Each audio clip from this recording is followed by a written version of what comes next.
EWA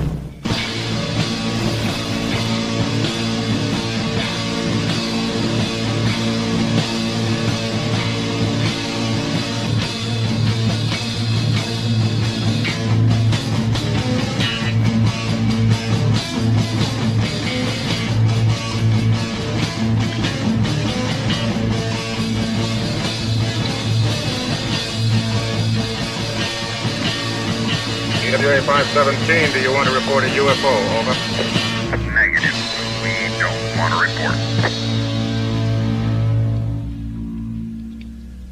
Look, it wasn't my worst Wednesday night. Hello and welcome to another edition of Anomaly-NOW, straight out of Austin, Texas. I'm your host, Miles Lewis. This is the weekly news and media roundup for the 501c3 nonprofit Scientific Anomaly Institute, aka the Anomaly Archives. All right, we gotta get going here. So really looking forward to this upcoming monthly Anomaly Academy lecture for our Anomaly Archives patrons. You can go to patreon.com/Anomaly Archives, and you'll find all the links that you need to learn more about becoming a member and how to access those monthly live online lectures. This one for September is Tui Snyder's Travel, Tombstones, and Transformation. That is the subtitle of her wonderful new book, Around the World in 80 Graves.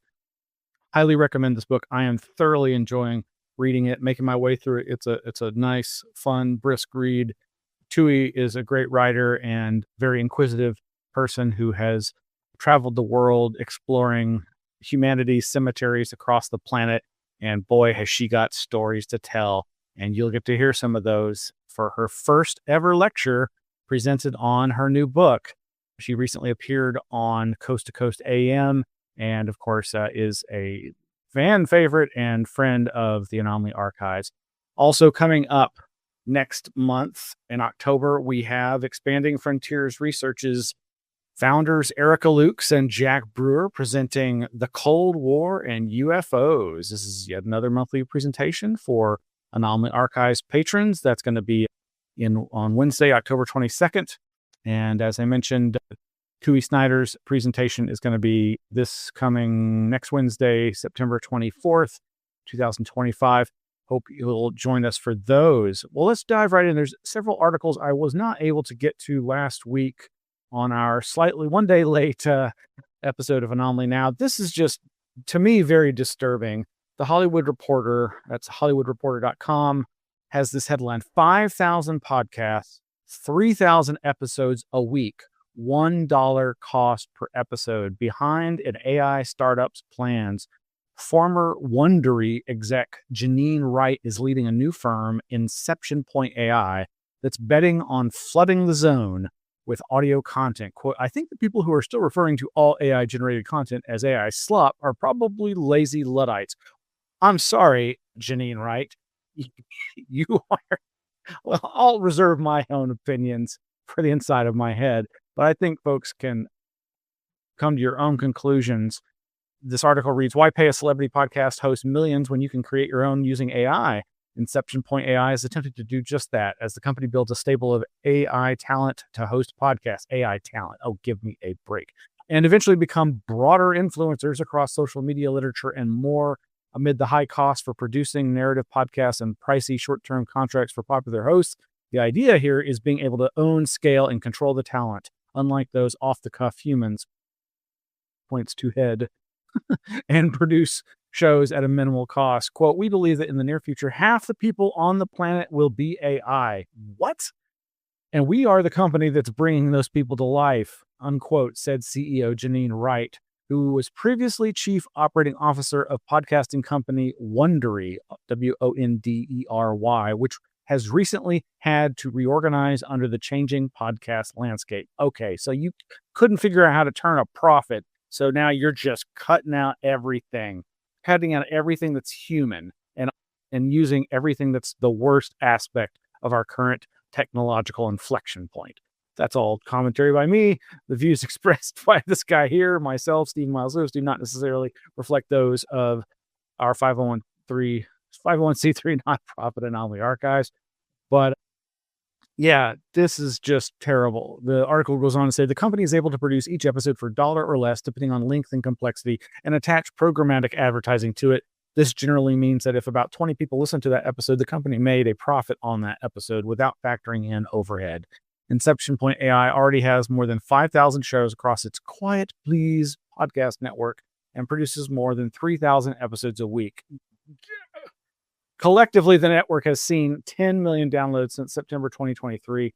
It takes about an hour to create an episode from coming up with the idea to getting it out in the world. So, and I hear more and more about how people are using AI in this very way, just dumping documents into Chat GPT or their favorite AI engine and coming up with audio podcast outputs that have two different hosts chatting about the material. I'm sorry, I just can't believe that that's actually going to inform anybody on any significant level more than actually reading the material yourself or listening to people who've read the material and are talking about it themselves as humans. Oh, man, this just so bothers me. Does it bother you? Leave your thoughts in the comments. Please like and subscribe, hit the notification bell, all that good stuff. That does help us. Another article from last week. Oh, where is this? Well, so I don't have the article open, but here is the PDF provided, thankfully, from cbsaustin.com. It's a PDF provided by Texas State University titled The Rainy Street Ripper, an independent analysis of the evidence. So, of course, for the last several years, at least the last 2 years, but really it goes back to before the pandemic and the lockdowns. I remember missing posters at our offices, around our offices that used to be across I-35, Interstate 35, across from Rainy Street, the last location of the Anomaly Archives when we physically had a location. Missing flyers for a missing fellow who became one of the many deaths attributed to either accidental drowning in Lady Bird Lake, aka is it the Colorado that runs through downtown Austin, or if you're like a lot of people think it's some kind of serial killer. But yeah, I haven't had the chance to read yet this 41 page document from Texas State University, TSU, but it's from their Center for Geospatial Intelligence and Investigation. The summary reads, in part, the theory that a serial killer is drowning men from Austin's Rainy Street district has been advanced by social and mainstream media for over 2 years now, repeatedly fueled by speculation set off by the recovery of bodies from Lady Bird Lake. Quote, major city gripped by serial killer rumors as cops reveal 38 bodies have been found in and around lake, unquote. Source, Martinez, 2025.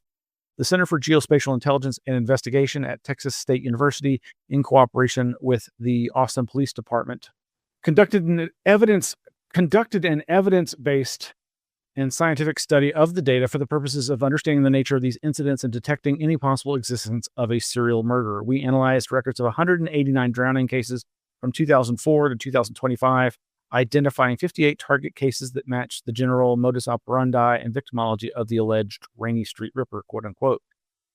Our study found neither direct evidence nor indirect warning signs of a serial murderer. The frequency of drowning incidents in Austin is consistent with historical patterns, average drowning risks in Texas, and population growth. A number of prior years have experienced more drownings than 2023, when allegations of a serial killer began to escalate. No evidence of foul play has been discovered, and investigators determined these drownings were not crimes.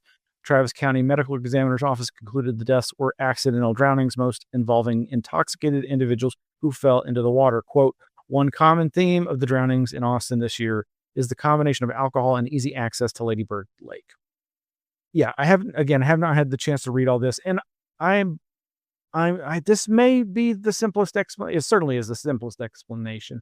It just strikes me still as there seems to be a small core of anomalous incidents where there's at least one or more individuals who have said that they believe they were drugged and that they had a near death experience that some thought might have been caused by this sort of thing.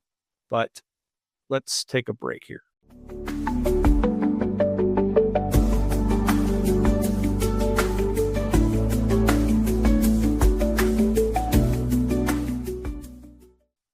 Thank you for sticking with us.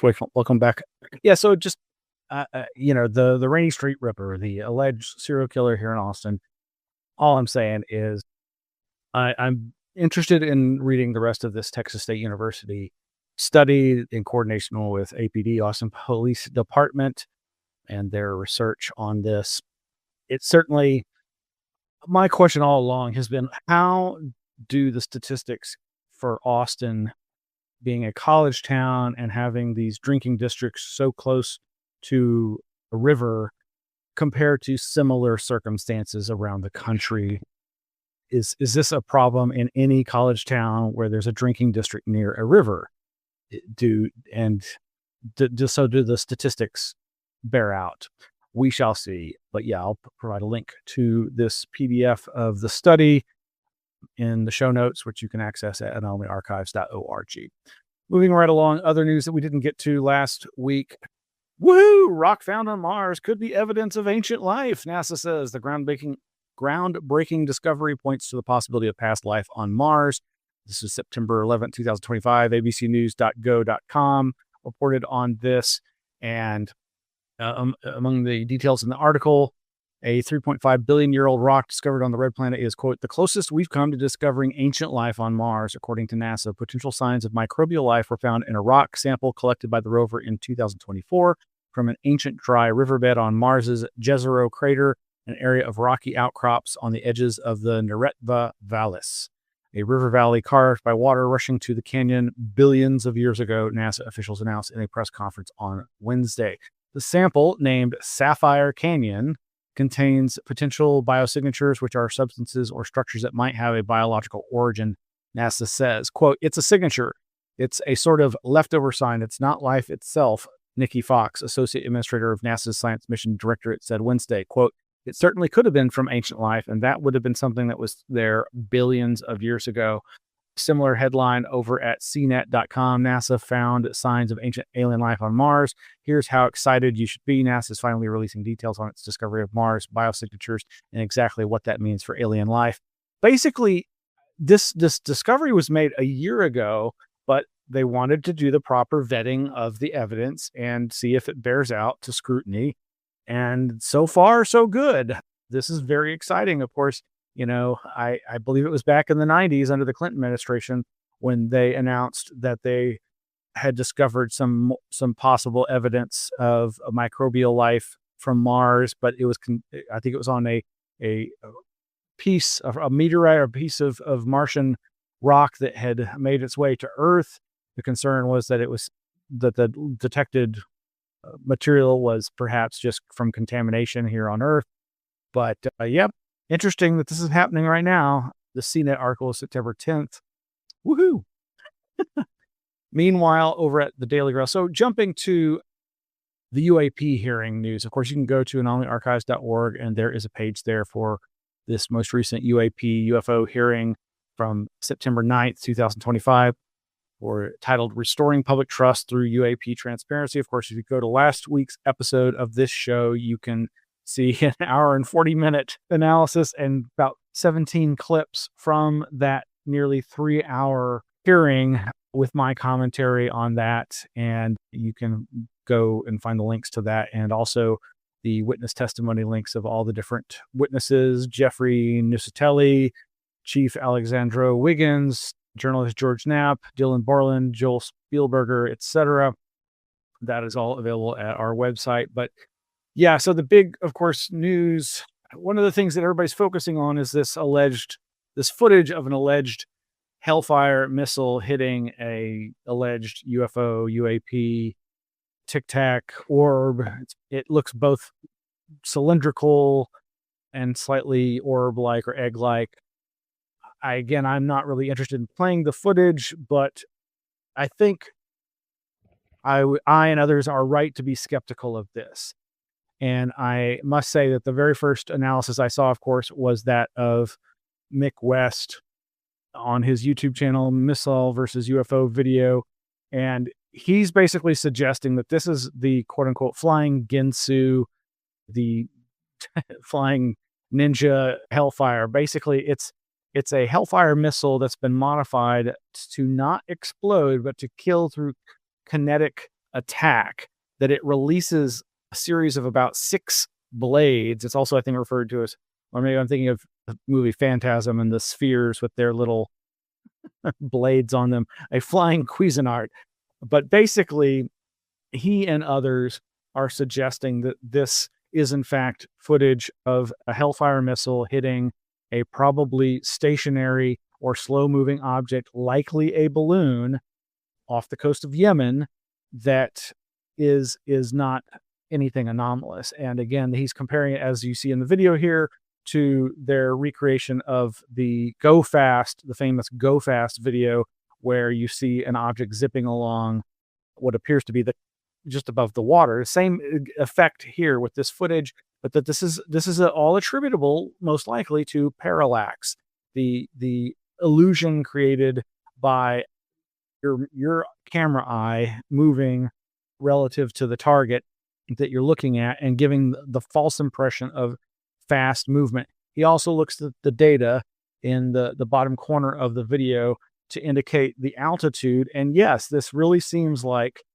it's a steady object some distance above the water or the sand dune. I think it's the water, but which once it's struck by the Hellfire missile begins to sink rapidly.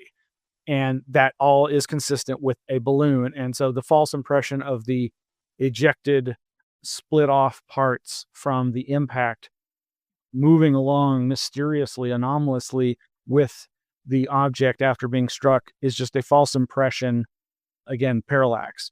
I think this all makes very good sense. And then when you learn that Rep Burleson, who put out this video, he later went on to say that that he received it at a dead drop, basically an anonymous drop site by somebody. He doesn't know who. And that basically he was leaving it up to the internet to vet its authenticity. Well, good job, because I think we have vetted it. I think there is agreement. Patrick Armstrong of Vetted, Mick West of Metabunk, and even UAP proponents like Ryan Graves and others are suggesting the same thing. And you can go to this Daily Grail article. Former military pilots voice skepticism about new video of UFO being hit by missile. Quote, "It's a balloon." And yes, Ryan Graves and Chris Lehto, Lehto, both are suggesting that this isn't evidence of anything anomalous. And what it really seems to me most likely is that this is a great example of the military-industrial complex, the counterterrorism, intelligence, espionage folks using the UFO community to put out information that is signaling to some people. So if you're familiar with the conflict off of Yemen, I think it's off the coast of Yemen with the Houthis and the ongoing battles involving our drones and their missiles.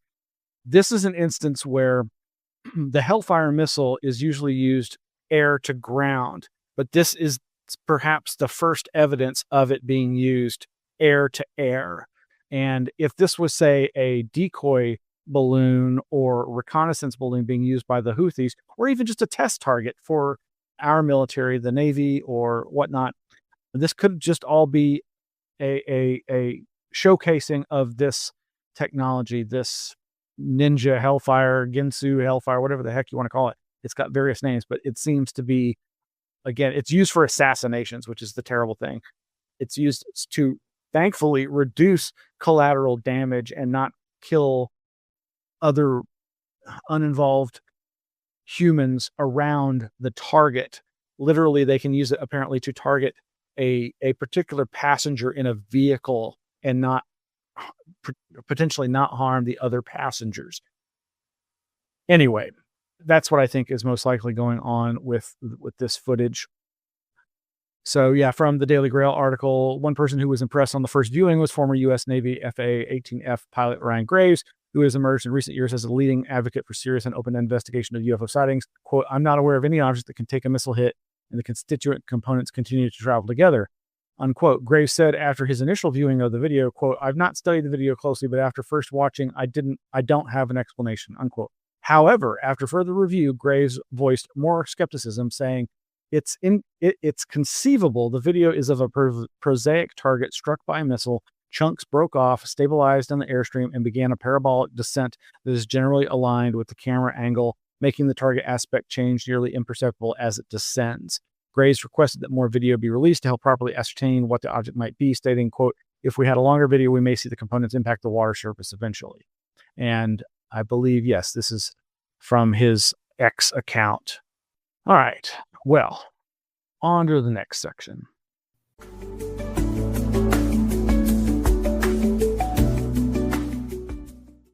Okay, so as we were saying, Ryan Graves, who's been an active participant in the UAP UFO movement ever since coming out because of his anomalous sightings, he has also been an activist for Safe Aerospace, one of the founding members, I believe, for safeaerospace.org.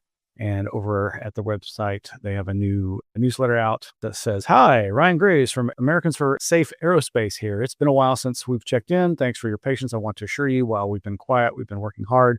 Over the past year, ASA, with your support, has become the world's largest pilot-led UAP nonprofit focused on aerospace safety and national security. We've stayed behind the scenes doing the work. Now it's time to bring you into the fold. What we've accomplished: over 850 reports submitted by aircrew and civilians, goodness, and counting.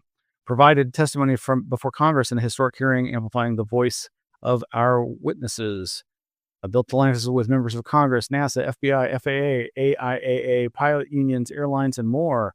Elevated the conversation in outlets like CNN, NBC, NPR, Newsweek, Politico, and PBS. Helped shape the bipartisan Safe Aerospace for Americans Act, protecting pilots who report incidents." You know, what's also amazing here, and I think it's in here. Yes, community. Over the past year, ASA skyrocketed to over 30,000 members. That's amazing. That's truly amazing. Congratulations, y'all. You can find out more about them over at safeaerospace.org. Now, moving right along, this is something I've talked about on previous shows that's so frustrating. Over at Coast to Coast, Tim Banal reports on September 11th, video: mysterious fireball spotted falling from sky in New York's Hudson Valley. He writes, residents of New York's Hudson Valley region were left scratching their heads at the sight of a mysterious fireball seen falling from the sky. According to a local media report, the odd incident occurred on Tuesday evening, with witnesses in multiple communities capturing the curious scenes with their cell phones. As one might imagine, the fiery falling object sparked fear in many witnesses who were uncertain as to what they were seeing. Now, this is so frustrating. I'm not going to play the audio here, but this local newscast highlights this, and they show various bits of footage. And I'm sorry, this is not a fireball. This is people who aren't familiar with things in the sky seeing an everyday occurrence.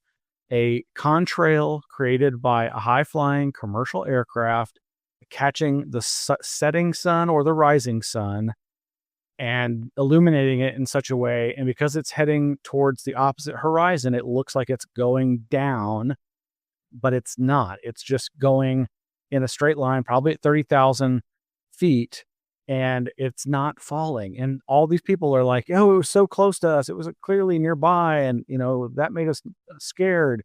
But if you zoom in on it, you can clearly see two different ruts. That is a telltale sign of aircraft contrails. And yeah, and local emergency folks are saying they're going to investigate. There's nothing to investigate. They should be able to look at it and very easily and get the time and look at commercially available, consumer available flight radar data and be able to tell you even what specific flight that was. I've commented on this before. It is so frustrating that people continue to misidentify this and that the media are not doing their job in helping figure out this mystery. Meanwhile, over at SOTT.net, Sign of the Times, they reproduce something from the American Meteor Society, meteor fireball over Illinois and two other states on September 9th. In these cases, these are fast-moving, not like that other footage. These are really hard to see. Just quick streaks of light with a big ball on the end. Those are real fireballs, folks, not those other things. So, all right, what's next?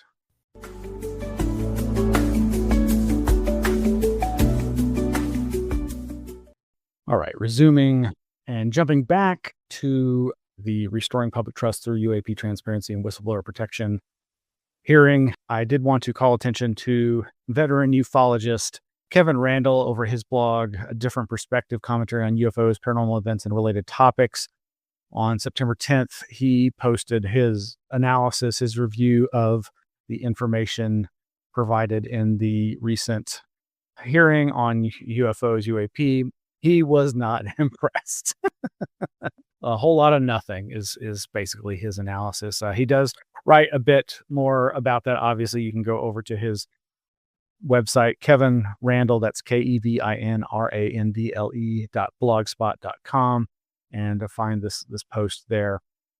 You know, he was just very disappointed. He very much is still harping on Roswell. Why wasn't there anything there about Roswell? Why hasn't David Grush come forward with any of the information that he says he had access to, that he was aware of, involving crashed, recovered craft or biologics, alien bodies, that sort of thing?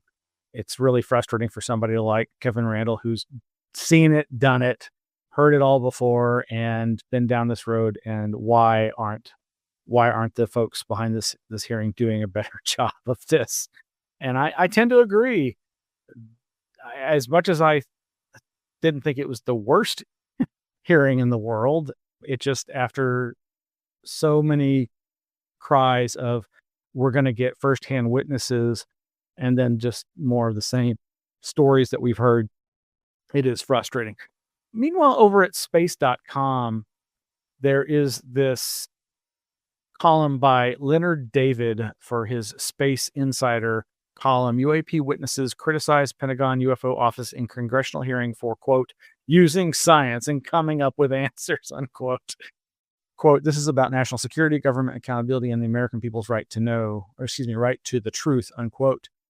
Yeah, this writer at space.com was not very impressed with the hearing either. However, I must say he did have some interesting quotes from other people, and I figured I'd share those with you. Look further down in the article under the headline, Wanted, Nitty-Gritty Details, quote, the military witness reports were very good, said Robert Powell, executive board member of the Scientific Coalition for UAP Studies in Austin, Texas.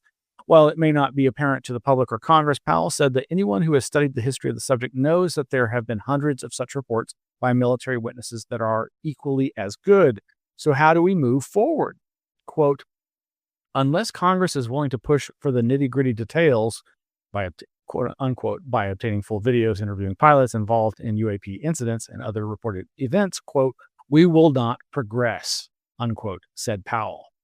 Powell said, in his view, the military will never release the necessary information to establish the presence of a non-human intelligence. Quote, that's because of their concerns for national security and whether one of our adversaries might learn something from UAP that they could use militarily against us, Powell said. The resulting tendency to silo all information on UAP prevents moving forward with learning more.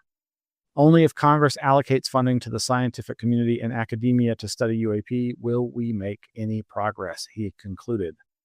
Science above all, quote, I find it frustrating that they, rightly, reiterate the importance of the role science can take in figuring out what is behind UAP, but do not apply it in these hearings, unquote.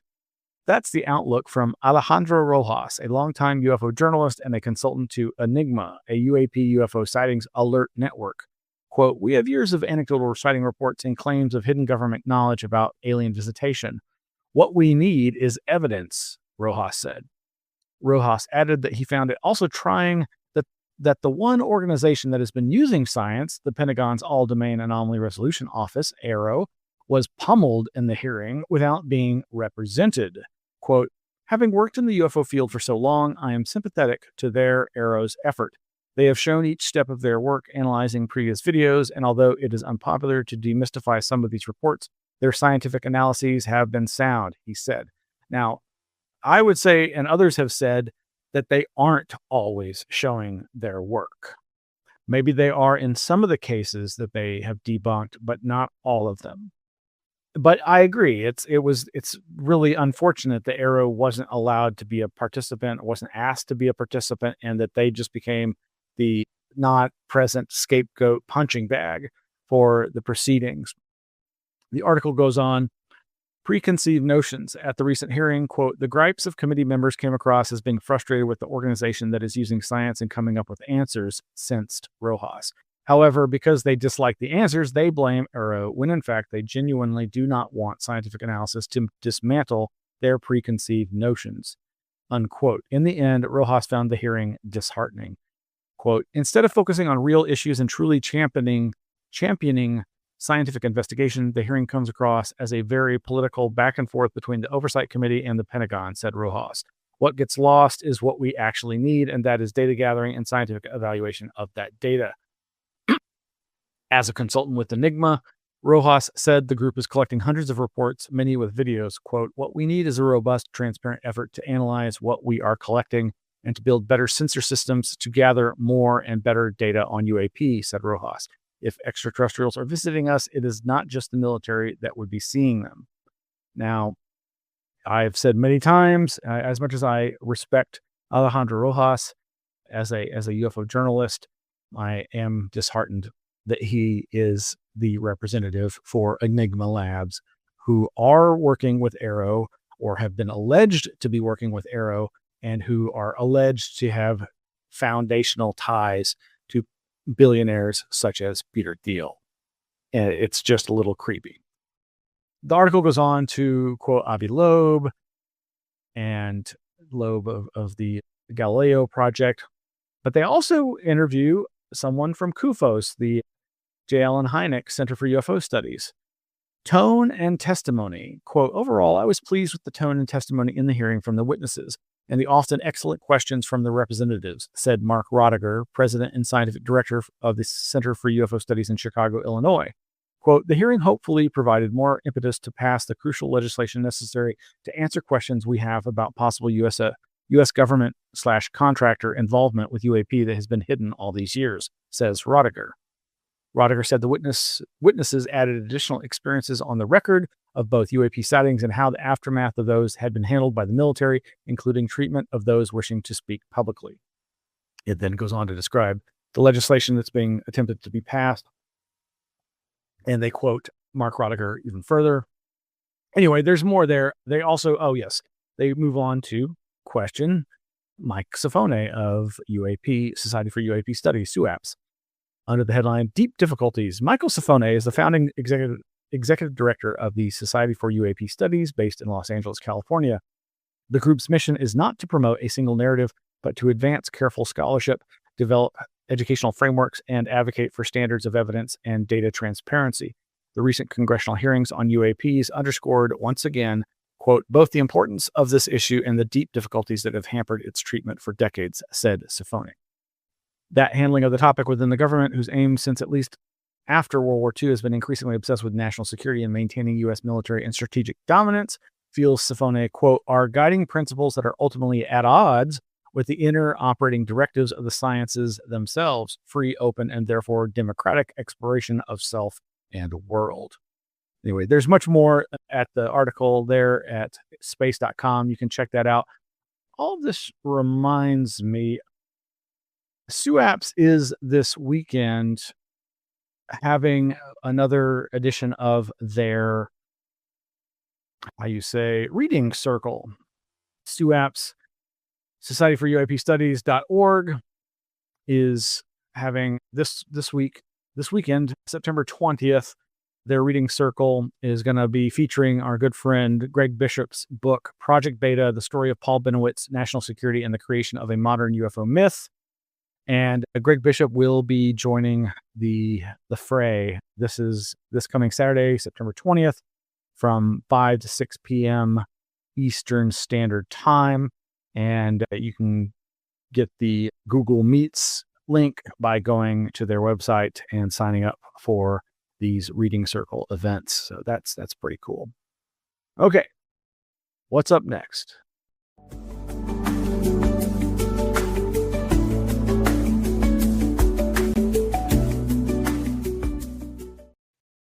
right, folks. Sorry for all the breaks. We're probably not going to get through all the news I have for you today, but you'll be able to go to the show notes, the website, the Anomaly Archives page for tonight's episode, and see all the other links. There's so much great news that you can read up on over at anomalyarchives.org and our Flipboard. So, keeping with this idea of fireballs and drones and hellfire missiles, this interesting article and video from economictimes.indiatimes.com. Did China just shoot down a UFO with a missile? Bright flash over Shandong deepens the mystery after authorities deny knowledge. This is from, it looks like, September 14th. A fireball-like luminous event was reported over eastern China on September 12th. Witnesses in Weifang and Rizal, Shandong province, observed a bright aerial object followed by a strong flash, with videos of the incident quickly spreading across Chinese social media platforms. According to the watchers, several posts and local headlines describe the event as a possible intercept or shoot down, suggesting a second rising light was visible before the flash. The claims fueled speculation online of a potential military action. Yeah, this video, let's see if we can play this here. Pretty interesting. Let's see. So, yeah, not sure what to make of that, but it's certainly intriguing given things like Israel's Iron Dome, its ability to shoot down incoming rockets and missiles, and our own military's technology in regards to the same kinds of things. It's all very intriguing. Now, I wanted to highlight the work of some folks that I really admire, that being Mike Cleland of Owls and UFO Infamy, who I love, and some other folks. Over at his brand new Substack is Mike Cleland's post, Disclosure Without a Spark, My Challenges Within This Field.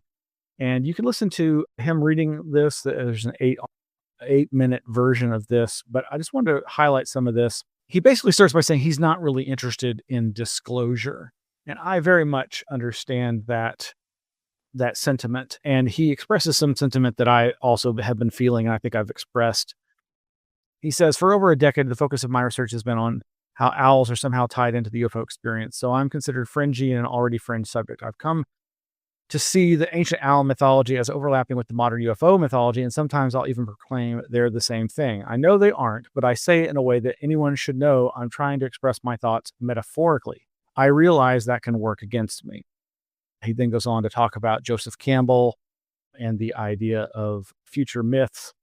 And he then says, this is the UFO. It's a new global myth. We are no longer a community of separate tribes, each with our own mythologies. We are no longer different than our brothers over the hill in the next valley. The UFO has been presenting itself as a presence from beyond Earth. We are confronted with a phenomenon that forces us to see ourselves as one community on this fragile planet. But a myth isn't meant to be literal. It's symbolic. I mean that. And from my own sanity, and for my own sanity, I've been seeing the overall UFO mystery as myth, like Campbell's idea of an emerging global mythology. The UFO is a symbol. Let me also say I'm not much interested in the term UAP. Woohoo! This acronym has two meanings: unidentified aerial or anomalous phenomenon. As far as I can tell, there is an assumption that UFOs imply alien visitors, whereas the new UAP terminology is meant to reduce the stigma associated with anyone actually being in or on those things. And yeah, so here's a story. I was at a UFO conference a decade ago, and they had a formal banquet on the final night. I wore a suit and tie and spoke with Lee Spiegel, who at the time was writing about UFOs for the Huffington Post. I said, quote, I read your reporting, but you never write about abductions. He told me, yes, I do that on purpose. I want to be taken seriously. That made my heart sink. I've had nearly the same conversation with plenty of people in this field, and it feels awful every time.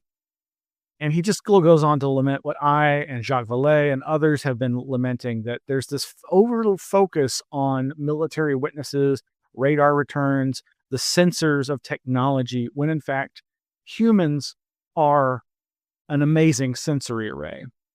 He says later on, the UFO is now a UAP, and the committees are discussing the whole thing as if it's nothing more than some advanced component from an airplane.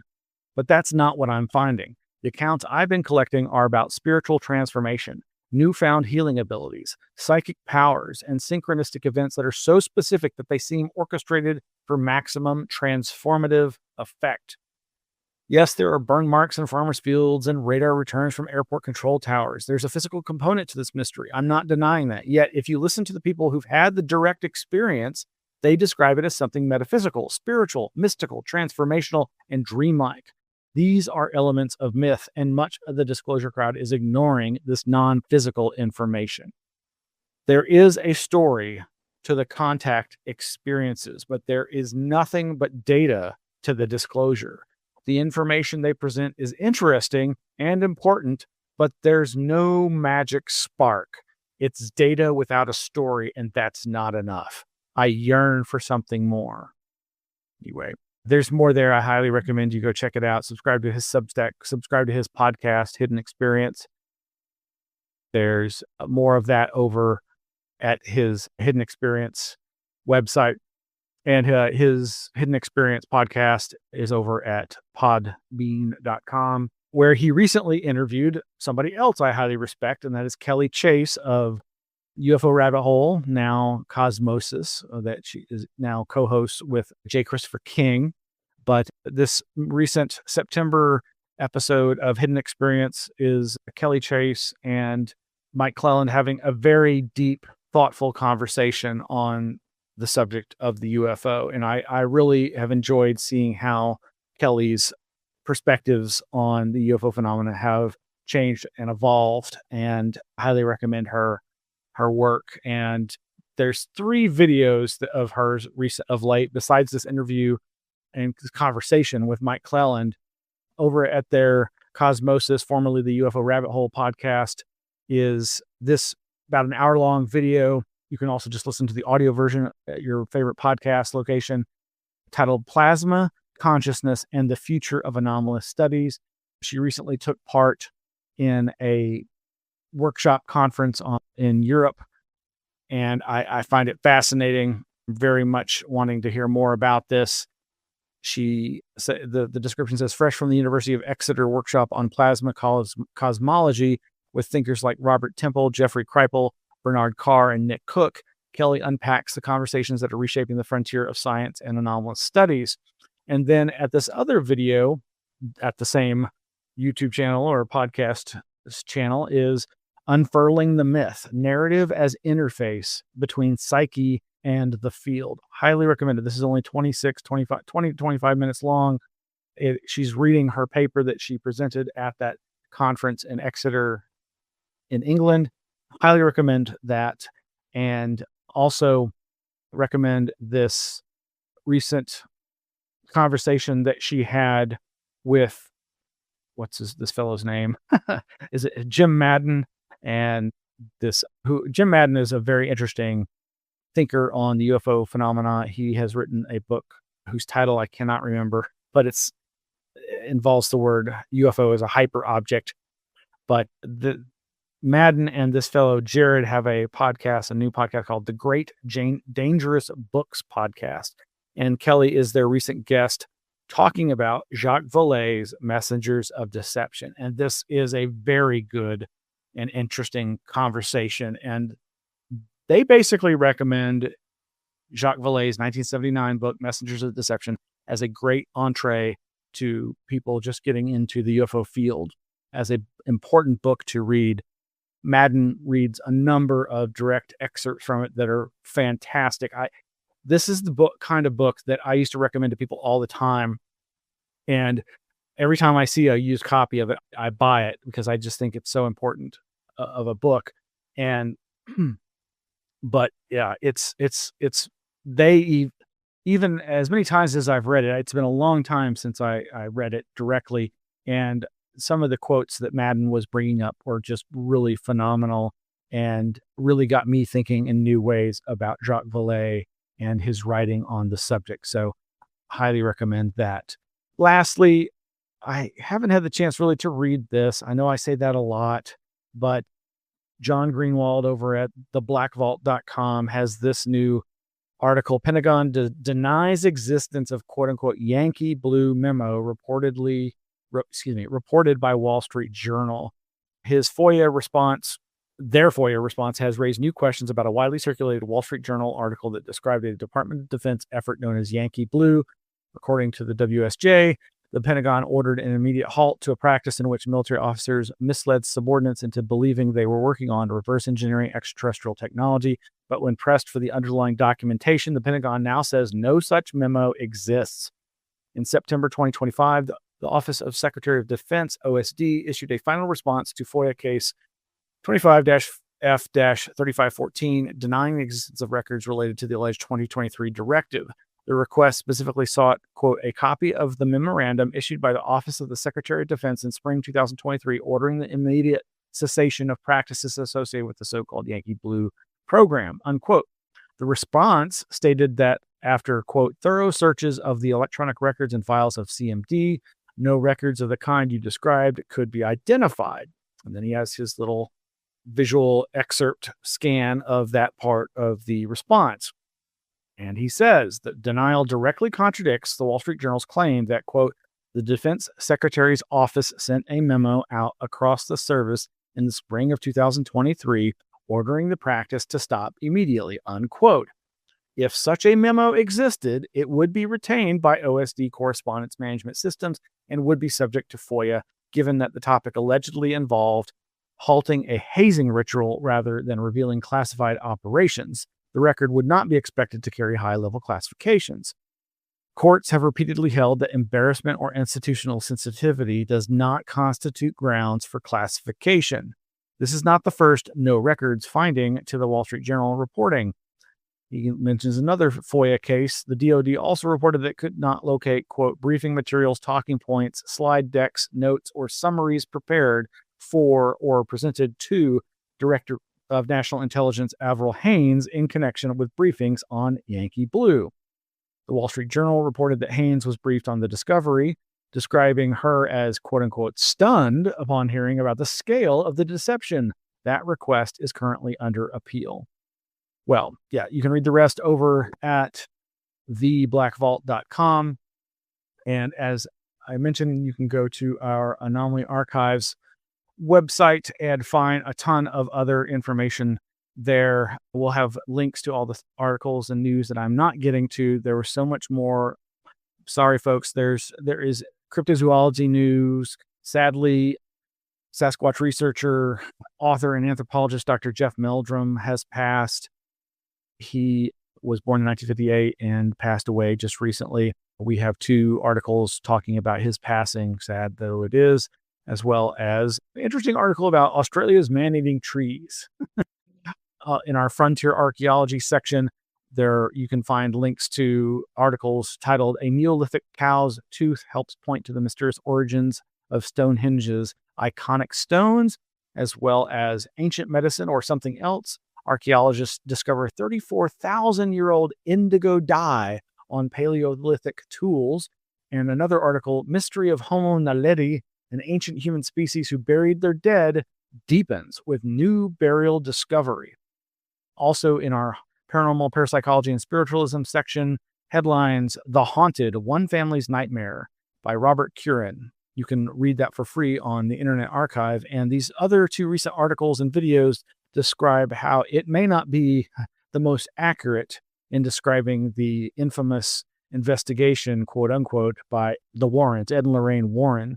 There's an article titled "Investigation of the Smurl Family Haunting" and a video, "The Haunted Story Unsmurled." All right, well, that's going to have to do it, folks. Sorry to not get to those other items, but gotta go. Take care. Be safe.